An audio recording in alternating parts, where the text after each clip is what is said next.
I need to tell you what's happening in America right now because I don't think most people realize how serious this is. I've been watching the news, doing research, and I keep asking myself, how far will we let this go before we fight back? I'm not being dramatic. Look at the facts. People tell me I'm overreacting when I compare what's happening now to the rise of authoritarianism in history. So let me show you the step-by-step pattern. A note about these numbers. Before I go further, I want to be very clear. Every single number, date, and fact in this article comes from actual research.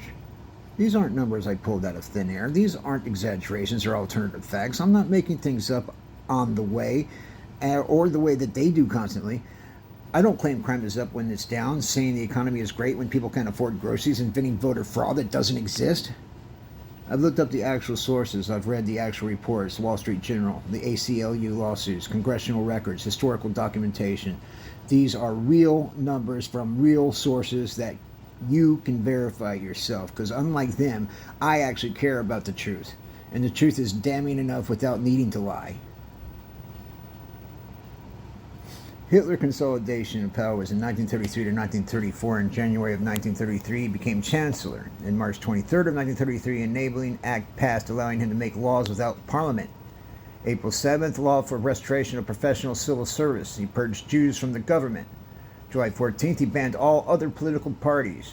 June 30th, 1934, Night of the Long Lives, murdered over 150 political opponents and military leaders.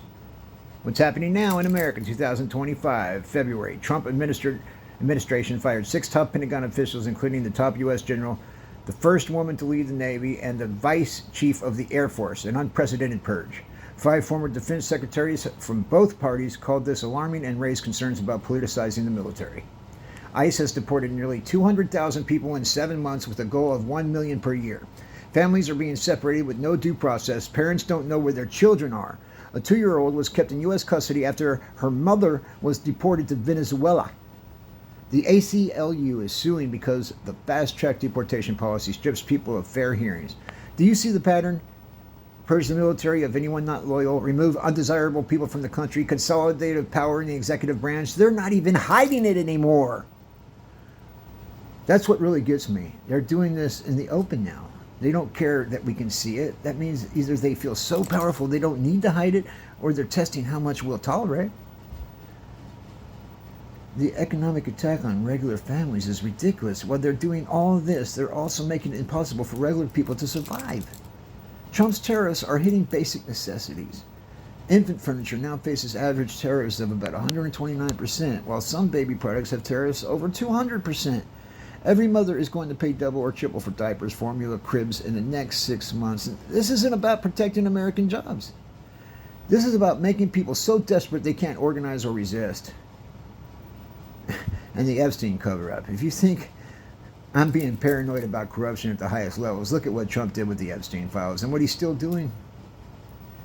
Trump's Justice Department published a memo saying it would not release more documents related to Epstein. The Wall Street Journal reported that Trump was told his name was in the Jeffrey Epstein files before DOJ withheld documents, making it obvious the reason why he did it.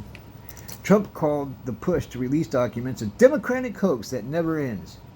And when Congress released some documents, about 97% had already been publicly, and the rest were heavily redacted, only about 1% of what the Justice Department has.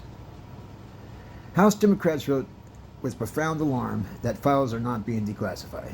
He promised transparency. Transparency, what a joke. Then when he told his name was in the files, he blocked the release. That's a cover-up, plain and simple. This is the time to fight back. With the government shut down, blaming it on us when there's no way illegal aliens will benefit. I know some of you are still thinking, but we still have elections, we still have courts, this isn't really authoritarianism yet. That's exactly what people said in 1933. By the time it was undeniable, it was too late to stop it peacefully. The time to resist is now, not when it gets worse. Not when they come for you personally, now. Here's what you can do legally and effectively. I'm not talking about violence. That would only give them an excuse to crack down harder. I'm talking about the kind of sustained, organized legal resistance that has actually toppled authoritarian regimes throughout history. This week, support legal organizations fighting back. ACLU, Immigration Defense Funds, organizations challenging the military purges. Call your representatives about one specific issue. Pick the one that makes you the angriest. Epstein files, deportations, without due process, military purges. Pick one. There's plenty. Talk to 3 people in your life who don't realize what's happening and don't watch the news. There's too many of them.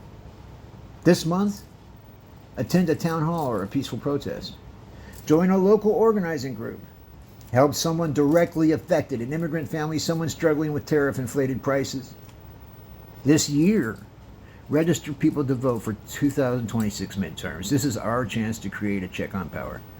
Support primary challenges to politicians who enable this. Build sustained community networks and mutual aid.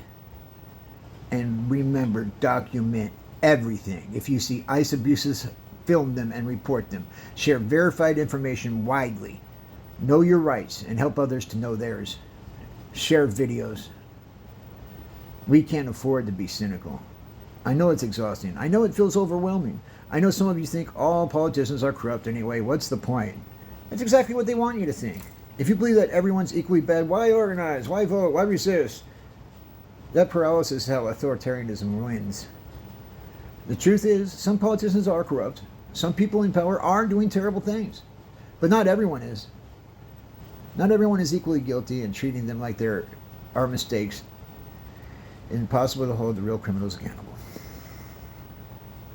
We have to focus on specific provable abuses, like the deportations, the military purges, the terrorists, the cover-ups. Those are the fights we can win. Nothing is hidden anymore. That's actually the most important thing I want you to understand. They're doing all of this in the open now. The military purges, they were announced publicly. The mass deportations, they're broadcast as policy goals. The Epstein files are openly blocked. Courts and norms are being challenged in plain sight. This is the test. They're watching to see if we'll tolerate it. We need to show them we won't. What will you do this week? Pick one action from the list. Please, start there, then do another and another. Sustained resistance is how Democrats survive. Anybody that wants a transcript of this article, I will send it to them. Or you can find it here on Substack, or you can find it on Threads. This is our moment. Let's not waste it, please. Thank you for watching.